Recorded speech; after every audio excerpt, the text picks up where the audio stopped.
July 1940, the initial vision for American Alpine troops was not born in the halls of the Pentagon. It emerged instead from the close-knit, passionate world of civilian skiing. This vision was a strategic response to a chilling reality. The U.S. Army, often dismissed as a tropical army, was fundamentally unprepared for sub-zero conflict. They were inspired by the devastating effectiveness of the Finnish ski troops during the Winter War. The entire movement hinged on the tenacity of one man, Charles Minnie Dole. Dole was an insurance broker who had once been a clumsy novice. He had been transformed into a capable skier under the tutelage of Austrian instructor Sig Buchmeyer. Dole understood deeply that expertise could not be mass-produced. His core, unyielding philosophy was simple. It was more reasonable to make soldiers out of skiers than skiers out of soldiers. In July 1940, he wrote to President Roosevelt, Dole estimated that 2 million skilled skiers were available for recruitment. He was initially met with the dismissive attitudes typical of military conservatism, yet the geopolitical ground was shifting quickly. The entry of Henry Stimson into the War Department proved pivotal. Stimson was the Secretary of War and possessed personal mountaineering experience. His presence replaced an isolationist mindset with a more receptive ear. The critical breakthrough came in September 1940. Dole and his associate, Morgan, secured a crucial 15-minute audience with General George C. Marshall. The meeting was nerve-wracking but essential. Marshall was known for his demanding efficiency, but he was pragmatic enough to entertain the unconventional. Dole presented a 3-page paper titled Winter Training. This brief presentation was sufficient to move the process forward. Within days, a pilot program for ski training was ordered, in a move unprecedented for its time. The Army issued an initial grant of $2,500. This money went to the National Ski Patrol System, or NSPS. This civilian organization instantly became the de facto admissions office for the nascent mountain troops. They were tasked with recruiting and vetting candidates through a rigorous 3-page questionnaire. Despite this initial spark, the military establishment remained profoundly skeptical.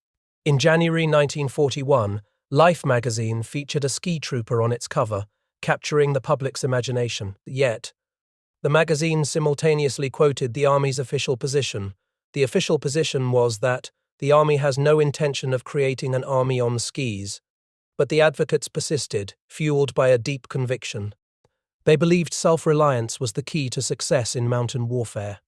David Bradley, a former U.S. national champion in Nordic combined, reinforced this doctrine in a letter to Dole. He emphasized the Finnish concept of decentralized strength.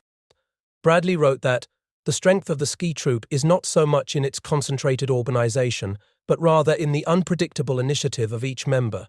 He continued, the Finnish skiers were their own armies, their own general staffs. This call for personal initiative resonated deeply. It appealed to the highly educated and self-motivated civilian recruits who would soon form the unit's backbone. Soldiers from the 41st Infantry Division were sent to Mount Rainier and the Olympic Mountains. They endured grueling initial survival training. Yet the debate raged within the bureaucracy. Figures like General McNair resisted the creation of a specialized division entirely. However, evidence was mounting from the disastrous Italian campaign in the Balkans. Ill-equipped troops there suffered heavily in the cold.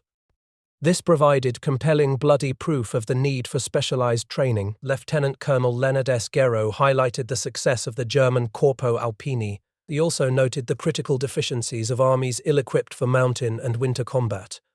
The bureaucratic struggle culminated in July 1941.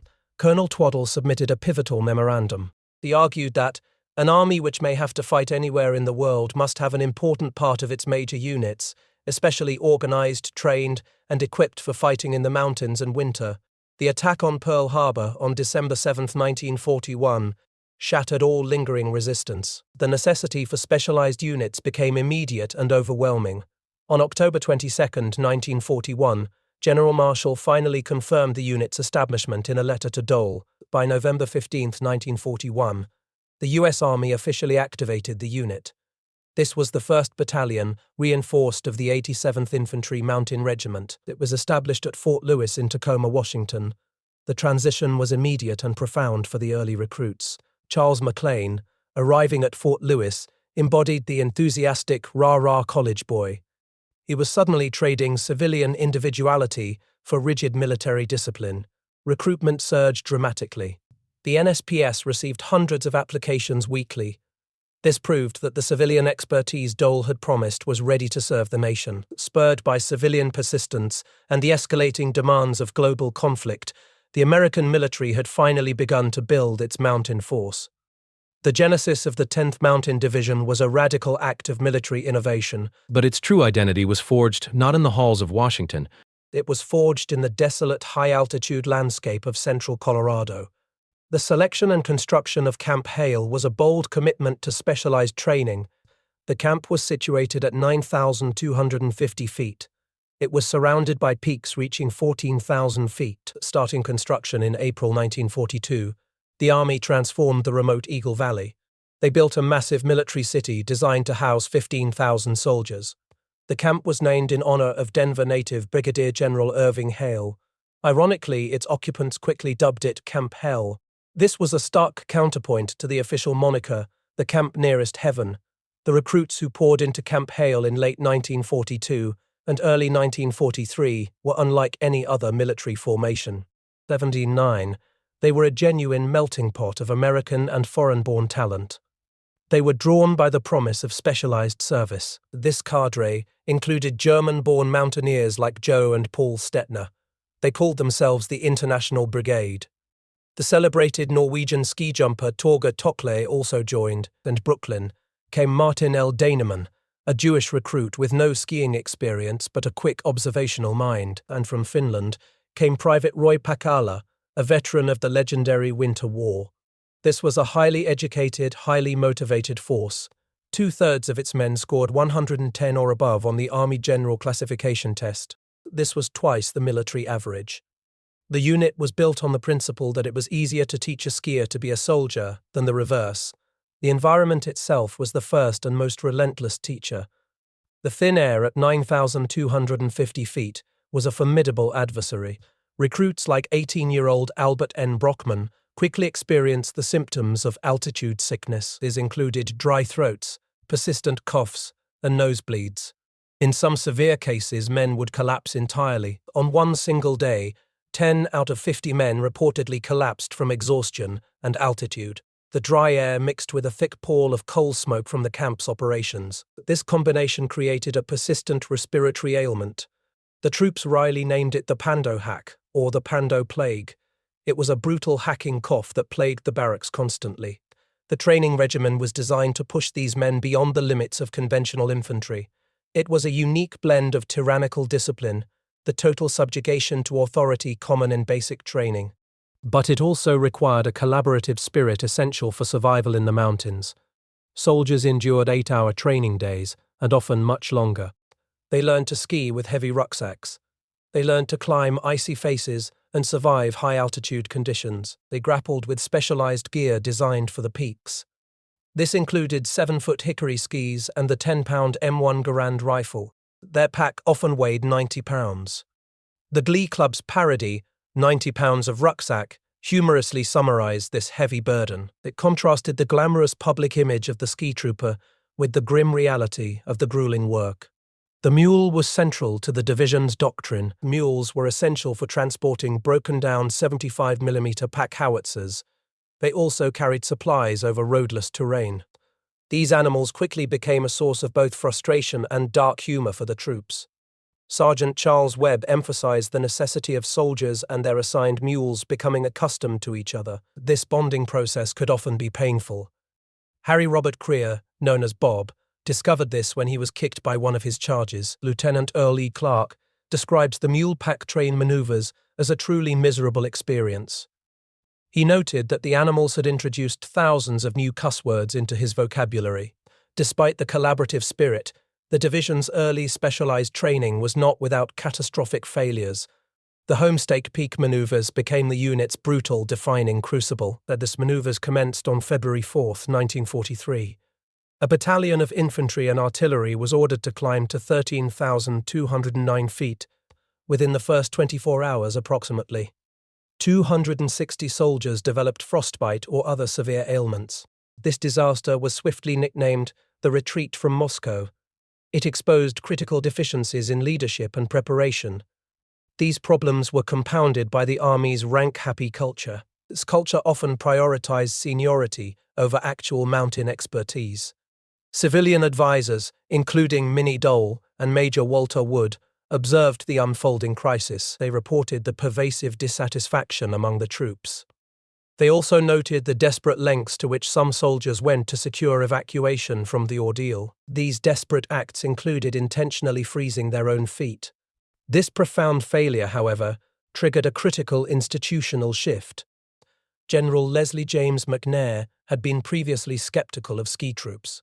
He formally acknowledged the value of enlisted expertise. In a letter to Colonel Rolfe, the commander, McNair mandated the incorporation of experienced mountaineers and skiers. They were to be included in the planning and instruction process. This recognition led to structural change. In July of 1943, the unit officially became the 10th Light Division, PAC Alpine. This change granted the division a formal, specialized structure. Colonel Rolfe was subsequently replaced by Major General Lloyd Jones. Nonetheless, the division's identity was now cemented. It was fueled by the shared hardship of Camp Hale and the brutal lessons learned on Homestake Peak. Yet, as the division expanded, meeting recruitment quotas became paramount. By early 1943, the high standards were diluted significantly. The enthusiastic volunteers of the NSPS were joined by Shanghaied recruits. These were men unhappy with their forced service. This created a distinct contrast with the specialized cadre. Despite this influx, the training continued to rely on expert instruction. Figures like Austrian Olympic-level skier Friedel Pfeiffer contributed significantly. K2 expedition climber Paul Petzold also provided instruction on slopes like Cooper Hill. The mountain troops were rapidly transforming, that they were forging a distinct identity.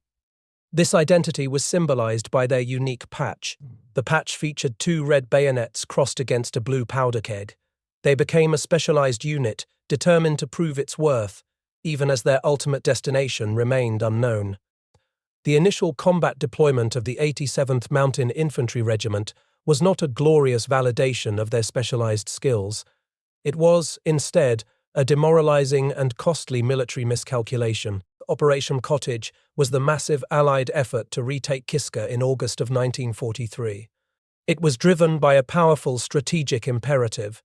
The public and military leadership demanded the removal of Japanese forces from American soil, but the operation turned out to be a ghost hunt. Unbeknownst to the nearly 35,000 American and Canadian troops, the Japanese had already evacuated. They had masterfully slipped away from the island weeks earlier in a dense fog. The soldiers of the 87th landed on the inauspicious date of Friday, August 13th. They confronted only the island's brutal, unrelenting terrain. They moved through waist-high tundra and deep, lush mosses. They were shrouded in the customary Aleutian fog and icy rain. The tension was immense. It was fueled by the expectation of heavy resistance and the fog that reduced visibility to mere feet. The night devolved into chaos. It became a tragic climax of paranoia and inexperience. In the confusion, with safeties off and fingers on triggers, vague shapes loomed out of the murk. This led to sporadic bursts of firing. The troops soon realized the enemy was gone. They understood that the many casualties were tragically self-inflicted. This included the death of Sergeant Harvey J. Nokelby, who was shot through the helmet. The realization led to profound exhaustion, disgust, and shame among the men. The operation became synonymous with the grim acronym JANFU. This stood for Joint Army-Navy Foul-Up. It was a public relations disaster. The New York Times ran a heavily sanitized headline proclaiming only 2 killed at Kiska. The reality was far more horrific. It included deaths from booby traps, landmines, and widespread friendly fire. The profound sense of waste fueled a bitter cynicism among the troops. Denny Noonan lamented that the media failed to show the true horrors of the operation. He questioned the purpose of their extensive ski training when the enemy was nowhere to be found. This absurdity was immortalized in the satirical Kiska Blues song. The human cost extended far beyond the official casualties. It resulted in high attrition and a staggering 55% departure rate from the 87th Regiment in the subsequent year. For many, the Kiska fiasco tarnished the reputation of the Aleutian campaign. It served as a grim lesson in military bungling. Returning from the anticlimax of the Aleutians, the division immediately faced a new self-inflicted ordeal. This was the D-Series maneuvers in the Colorado Rockies in early 1944. This brutal test demanded hardships, arguably exceeding actual combat conditions. It quickly became a crisis of leadership and morale. Men bent under 90-pound rucksacks shuffled uphill in blizzards. They endured temperatures of 20 degrees below zero. Sea rations of stew, eaten cold and often frozen solid, did little to sustain them. The communication systems failed entirely. This failure left entire battalions lost and hungry. The ordeal was so severe that Nurse Jean Cummings reported a crisis by April 3rd. 190 men from the 87th Regiment alone had gone AWOL. Many of these were Kiska veterans who had reached their breaking point. The streets of nearby towns were filled with drunken soldiers who had gone over the hill to escape the misery. Kay Boyle detailed the suffering of her husband, Private First Class Joseph von Frankenstein.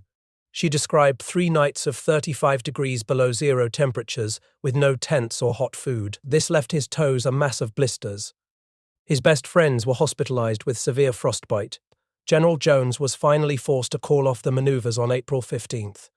The exercises resulted in 195 cases of frostbite. There were also 340 other injuries. This confirmed the soldiers' belief that the exercises were demanding sacrifices that felt gratuitous. The next organizational shift threatened the very identity of the specialized troops.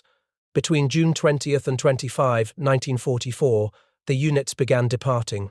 They left the mid-60s temperatures of Colorado for Camp Swift, Texas. The move was a symbolic abandonment of their alpine purpose. The soldiers were still clad in heavy woolen uniforms. They were immediately felled by the heat and humidity of Texas. Temperatures there sometimes soared to 120 degrees. The environment was a sweltering nightmare. It was teeming with noxious pests. These included bedbugs, cockroaches, sand fleas, mosquitoes, and scorpions. This was a far cry from the clean, alpine air of Camp Hale. Sergeant Paul Petzold, the expert mountaineer, was transferred after a notable incident. A snake famously fell into his lap during a training exercise. This incident perfectly captured the absurdity of a mountain unit training in the subtropical scrubland. The unit, perceived by some in the high command as the Army's bastard child, faced an existential crisis. Lieutenant General Mark Clark initially rejected the 10th Division for the Italian front. General Eisenhower's Chief of Staff, Walter Bedell, rejected them for the invasion of Western Europe. He specifically cited concerns about their mules. The division was saved, and its morale was resurrected. This happened with the arrival of Major General George Price Hayes on Thanksgiving Day, 1944. Hayes was a decorated World War I Medal of Honor recipient. He brought with him the legitimacy of genuine combat experience. He immediately impressed the troops with his straightforward, no-nonsense approach. Hayes showed deep respect for their unique training. Hayes acknowledged their capabilities directly. He stated that if they were going to risk their lives, they might as well do it in good company. Robert Ellis recalled Hayes's comment, "The general had heard the 10th was a crack outfit in France." This powerful affirmation countered years of bureaucratic doubt. Hayes swiftly instilled a renewed sense of purpose. He maintained the rigorous physical conditioning necessary for mountain warfare. I think this sometimes meant 25-mile night hikes in the punishing Texas heat. The division's true identity was finally affirmed on November 6, 1944. On that date, the 10th Light Division was officially renamed the 10th Mountain Division.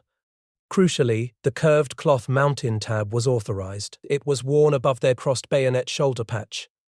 This signified the culmination of years of arduous development. The specialized unit had been forged through civilian persistence, catastrophic maneuvers, and the humiliation of Kiska.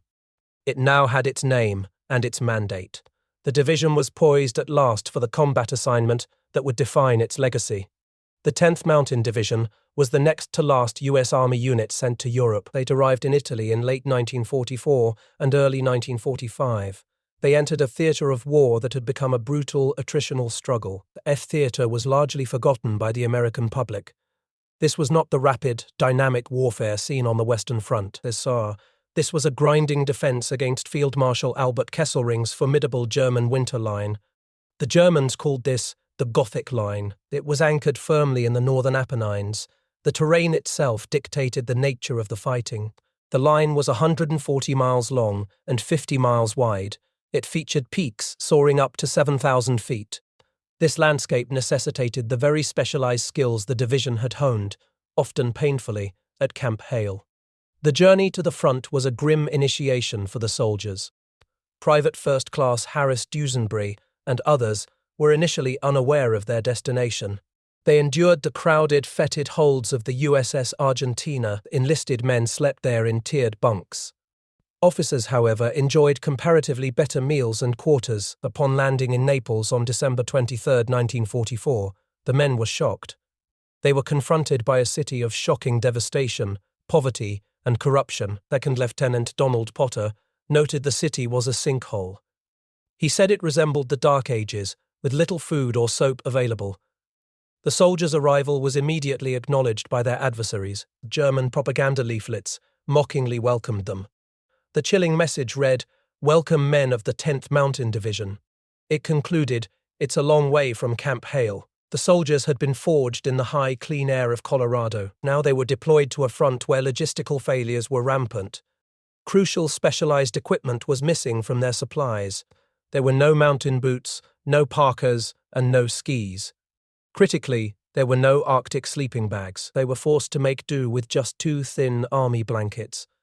This led to perpetually miserable cold nights in the mountains. The 86th Regiment moved into the line in early January 1945. They took their first casualties swiftly. The dangers of the front were immediately underscored by a devastating minefield incident. This occurred at Quercianella on January 6th. The incident killed Catholic chaplain First Lieutenant Clarence J. Hagan and injured others. It was a grim baptism of fire. By February, the 85th and 87th Regiments relieved the 86th. They pushed deeper into the snow-covered mountains. Lieutenant Colonel Henry J. Hampton vividly described their exposed position near Vidiciatico, that they were in the bottom of a bowl. The enemy was sitting on 2/3 of the rim, looking down upon them. That the initial weeks were characterized by a surprisingly gentle initiation. Compared to the constant shelling and massed assaults they had expected, the early action was quiet. It was marked by a lack of intense German engagement. This fostered a perceived sense of adventure among the troops. Second Lieutenant Francis X. Limmer wrote home about the relative ease of the fighting. Private Stuart Abbott, a former Boy Scout, found the war an adventure. He quickly earned his combat infantryman badge. This initial calm, however, proved psychologically deceptive. It contributed to a potentially dangerous underestimation of the war's true ferocity by some new recruits. The soldiers soon found themselves in an environment demanding the hardening process. This was the psychological transformation from civilian to combatant. This process began subtly but brutally. The pivotal, shocking moment arrived with the death of Sergeant Artur Argevich. Argevich was a co-author of mountain warfare texts. He was killed by friendly fire from a Thompson submachine gun. The fratricide deeply shocked Private First Class Bob Creer. This incident signaled the beginning of a profound shift. The reluctance to hesitate in combat was slowly being stripped away. The true test of their specialized training was now imminent. The strategic objective was the Mount Belvedere Massif. This location controlled the critical supply routes necessary for the final Allied advance toward Bologna, and the terrain was steep and seemingly insurmountable. The German positions were heavily fortified with bunkers and trenches. Colonel Tommy Tomlinson, among others, expressed skepticism. They doubted the feasibility of assaulting such heavily defended positions, but Major General George P. Hayes, the division commander, cut through the doubt. He relied on the ethos that had defined the unit's creation. Hayes declared, "This is a mountain division." He continued, "Surely they can find how to climb up that ridge." He prioritized the assault on Riva Ridge. This ridge was the seemingly impenetrable western anchor of the Belvedere defenses. This decision validated every arduous hour spent climbing and skiing in the Rockies. The grim reality of the front line was horrifying. Corporal Marty L. Daneman described the blood-soaked hillsides and the constant fear of sudden death. He also noted the agonizing suspense of artillery barrages.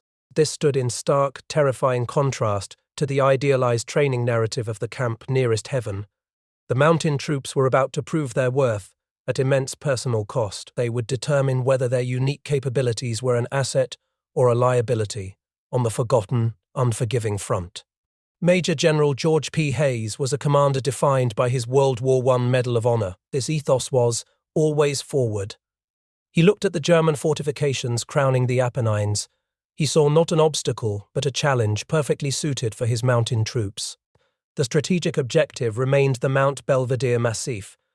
This massif was the linchpin of the German defensive line. Hayes recognized that a frontal assault would result in a massacre. Instead, he prioritized the seemingly impossible mission. This mission was a surprise assault on Riva Ridge. Riva Ridge was the massif's western flank. It was a vertical icy wall, deemed impregnable by German and Allied commanders alike. Hayes had declared, "This is a mountain division." He was demanding that they finally use the very skills they had spent years acquiring. On the night of February 19, 1945, the 86th Regiment's 1st Battalion initiated the audacious assault on Riva Ridge. It was designed to achieve low casualties. 800 men moved under the cover of dense darkness and a thick fog. They were led by elite climbers like Captain Percy Rideout and Captain Bill Needner. Every detail of their specialized training was brought to bear. They laid telephone wire to avoid detection by radio intercepts. They wore white adhesive tape on their helmets as critical visual markers in the gloom. The sound of the Dardania River below helped to mask their movements. Where the slopes were steepest and slickest, they utilized fixed ropes. They cut steps into the ice using their bayonets. They ascended the sheer cliffs with the silence and precision of true mountaineers. Even the logistical support was highly specialized. Engineers, including Captain Fred A. Nagel, quickly constructed an aerial tramway. This tramway was operational by the evening of the 19th. It became crucial for evacuating the few wounded and resupplying the troops.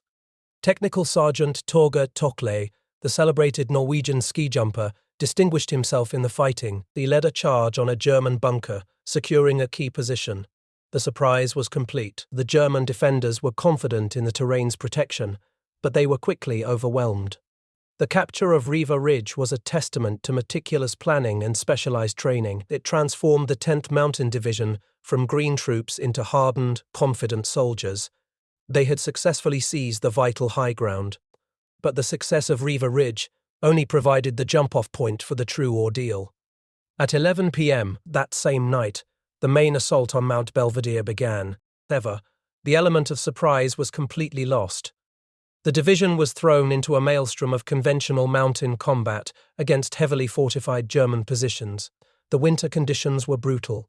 Snow-covered peaks and treacherous terrain compounded the difficulties. Second Lieutenant Herbert Wright vividly recalled the immediate, terrifying shift in reality. He stated that all hell broke loose. The air was filled with the deafening roar of German 88mm artillery. There was the chilling shriek of moaning Minnies. The constant lethal snap of machine gun fire echoed everywhere. The fighting was fierce, relentless, and costly. The deep snow sometimes absorbed the concussion of mortar shells. However, movement was agonizingly slow. This was especially true while carrying heavy weapons like 81mm mortars and Browning automatic rifles. Captain Charles Page Smith, a company commander, was struck by a mine. Even amidst the pain, he felt a profound and immediate sense of relief. The war, for him, was suddenly over. This moment of guilt-ridden clarity spoke volumes about the sheer terror of the front line. The human cost mounted rapidly, reaching its peak on February 20th. The 87th Regiment suffered 18 dead and 91 wounded that day alone. Sergeant Hugh Evans witnessed the death of his friend, Technical Sergeant Robert Fisher. He was immediately consumed by a blinding rage. Evans launched a furious, single-handed charge against a German machine gun nest. He avenged Fisher and captured the objective. This kind of personalized, visceral fury was common in the close-quarters fighting. The psychological toll was immediate and devastating. Corporal Marty L. Daneman was tasked with retrieving bodies. He endured the sight of gaping, ragged shrapnel wounds.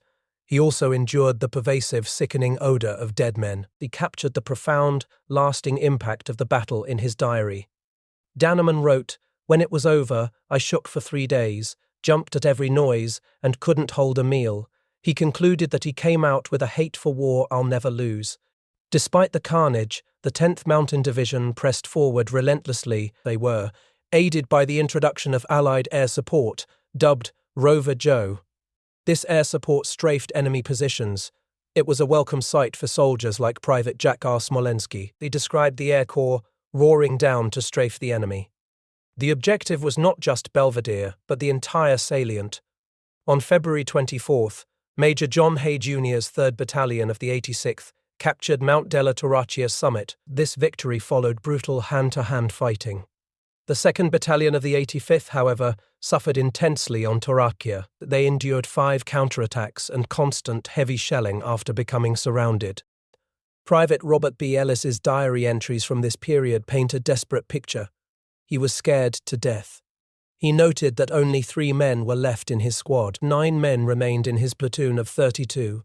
When the exhausted, broken battalion was relieved on February 26th, the event was marked by soldiers crying openly. German shelling continued until they finally reached safety. The contrast was stark between the surgical, low-casualty success of Riva Ridge and the bloody, chaotic grinding of Belvedere. This difference underscored the two faces of the war. It showed the triumph of specialized skill, but also the brutal and indiscriminate reality of sustained combat.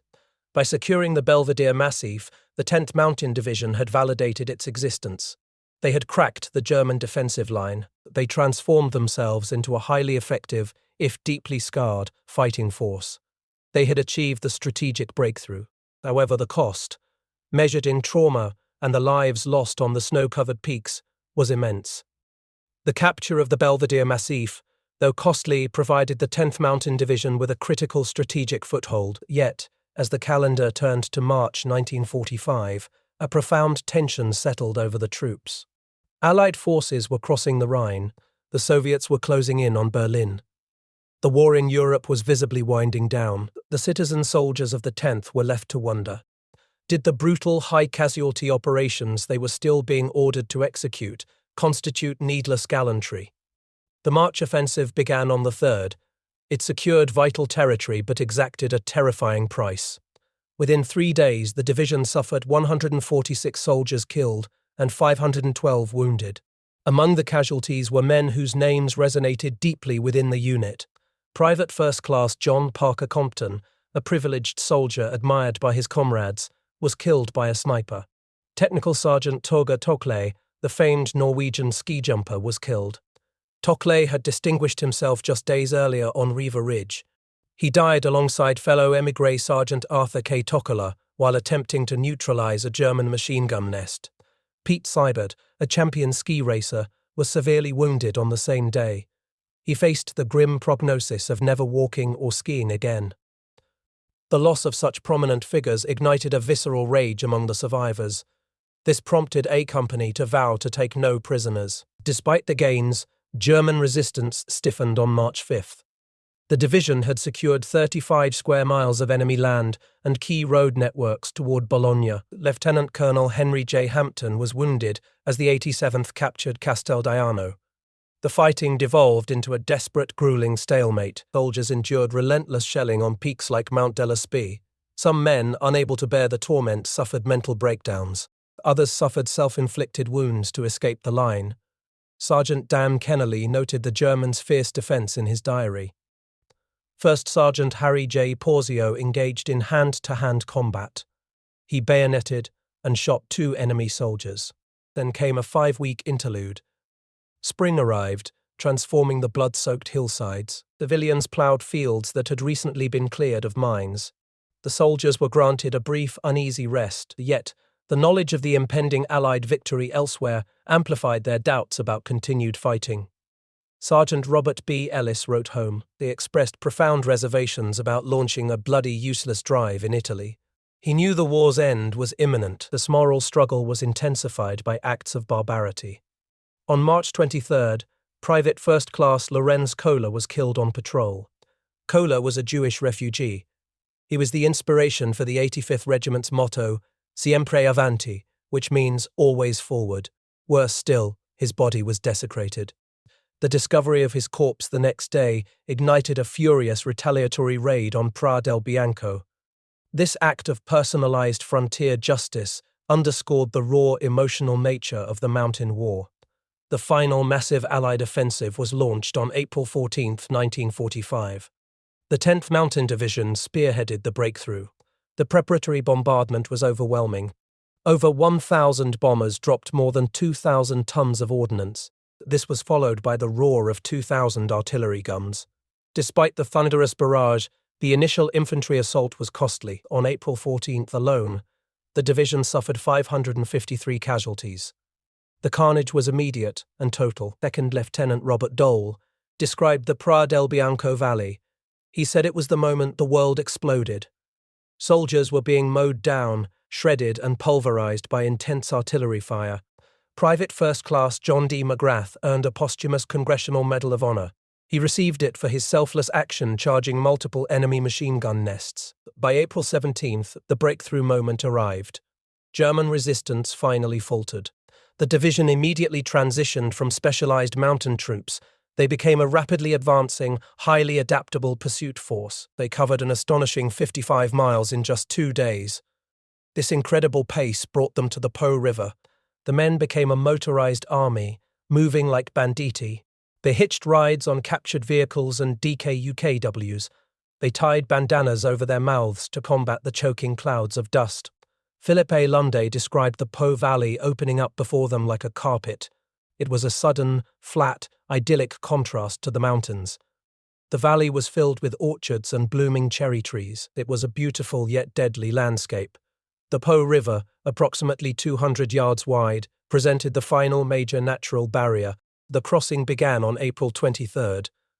They utilized ingeniously acquired assault boats, a New York Times reporter immediately compared the operation to the Remagen of this campaign. It was a high-stakes crossing.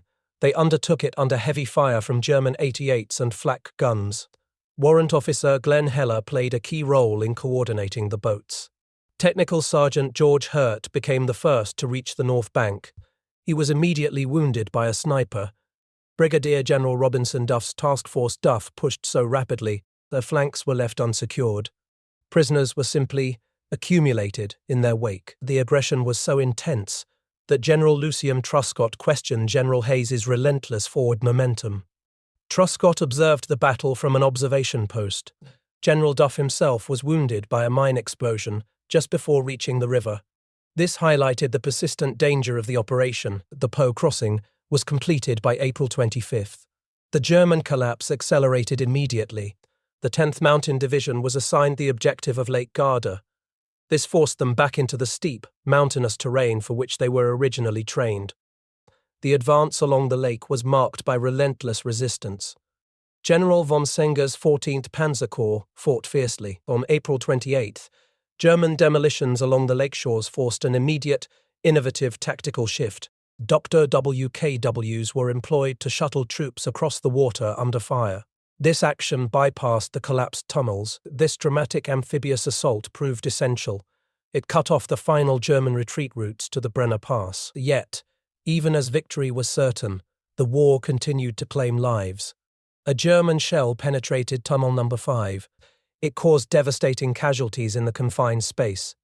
This created a nightmarish scene for the battalion surgeon. The fighting reached a tragic peak on April 30th, 1945. This day saw the capture of Torbole and Riva del Garda. But that same day, a DKW capsized in the choppy waters. This resulted in the loss of 25 men. Furthermore, Colonel Darby was killed by German artillery while planning future operations. It was a devastating loss in the final hours of the campaign. The fighting around Lake Garda subsided by May 1, 1945. The German surrender in Italy was officially announced on May 2nd. Church bells rang across the valley. They signaled a profound, overwhelming sense of relief. General George P. Hayes declared the hard-won final victory over all German armies in the theatre. The following day, General Fridolin von Senger formally surrendered his command to General Hayes. Von Senger's Panzer Corps had been the 10th's most determined opponent. The 10th Mountain Division's campaign in Italy was finally over. In just 602 days of combat, they had suffered one of the highest casualty rates per day of any American division. 983 men were killed. Nearly 4,000 were wounded. The specialized training, often mocked and doubted, had proven its worth. It forged a unit whose resilience and unwavering offensive spirit had decisively broken the stalemate on the forgotten front. The mountains, once a formidable enemy, now faded into the background. The men turned their attention toward home. They were forever changed by the brutal realities witnessed on the snow-covered peaks. The final German surrender in Italy on May 2, 1945, brought an immense silence. The silence was almost disorienting across the Apennines. The war for the 10th Mountain Division was over. However, the accounting of its brief, brutal combat history was just beginning. In just 602 days of fighting, the division had suffered 983 men killed. Nearly 4,000 were wounded. This gave it one of the highest casualty rates per day of any U.S. division in the Italian campaign. The sheer ferocity of engagements like Belvedere and the Po River crossing stood in stark contrast to the strategic victory. Men were mowed down and shredded by artillery fire in these battles. The summer was marked by an uneasy transition. Soldiers moved from combat roles to occupation trooper status. The ultimate end of the global conflict arrived swiftly. It was accelerated by the atomic bombings of Hiroshima and Nagasaki in August 1945.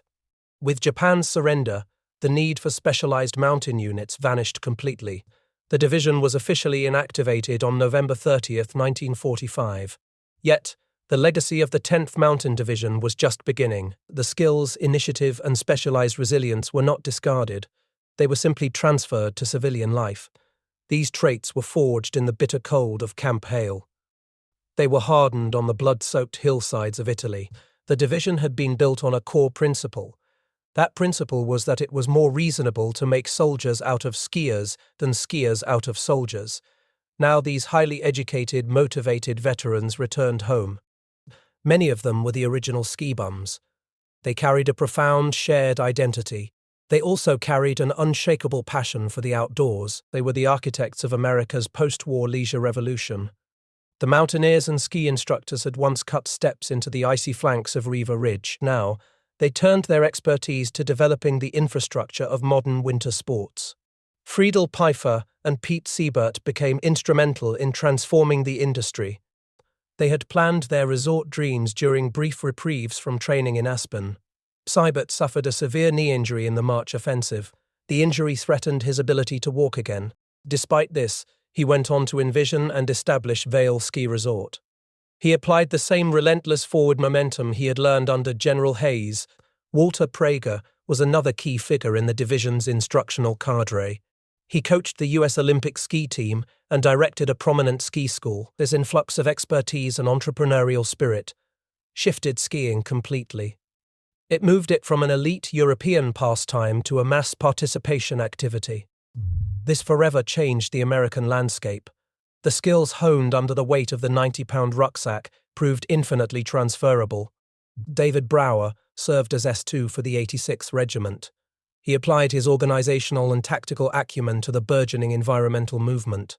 He transformed the Sierra Club into a powerful national advocacy group. Jerry Cunningham, a medic with the 86th, founded Jerry Mountaineering. He applied his wartime knowledge of practical, lightweight gear to outdoor equipment. He even supplied expeditions like the first American ascent of Mount Everest. In the world of sports innovation, Bill Bowerman was S4 for the 86th Regiment. He leveraged his efficiency and discipline to coach the University of Oregon track team. Critically, he also co-founded Nike. He applied the same inventive spirit that drove equipment innovation at Camp Hale. He revolutionized athletic footwear with the famous waffle sole. His innovation popularized jogging and transformed the global athletic industry. Other veterans channeled their experiences into intellectual and political leadership. Charles Page Smith was a company commander wounded by a mine on Belvedere. He felt the simultaneous relief and guilt of survival. Smith became a distinguished historian, winning the Bancroft Prize. He authored a comprehensive People's History of the United States. Robert Bob Dole was grievously wounded on April 14, 1945. His political career began after this injury that went on to serve as a U.S. Senator and Republican presidential nominee. His enduring resilience became a symbol of the generation's sacrifice.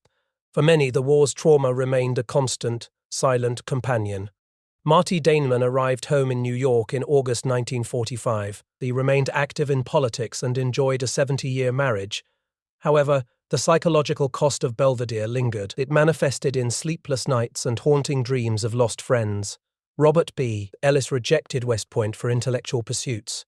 He dedicated 2 decades to the CIA. Afterward, he became a wildlife photographer and environmental activist. His path was a conscious rejection of military life, yet it was defined by the discipline the division instilled. The enduring success of the 10th Mountain Division stemmed from more than just specific, often impractical techniques. It was not just the loud noise of skis on corn snow that sometimes gave away patrols. The success came from intense physical fitness and fostered initiative. It came from an elite identity that demanded individual accountability and collaborative problem-solving. This was the true transferable value of specialized preparation. Decades later, the spirit of the 10th Mountain Division remains encapsulated in its enduring motto. That motto is, "Climb to Glory." Through regular reunions and the solemn memorial at Tennessee Pass, these veterans ensured the lessons were preserved. They preserved the value of cohesion, ingenuity, and unwavering grit, learned in the highest extremes of training and combat. They cemented their legacy as citizen soldiers who shaped the future. They shaped both the battlefields of World War II and the recreational future of America. If you value these historical accounts, please subscribe to the channel and like this video. It helps us preserve these stories. And please, share your own memories or thoughts in the comments below.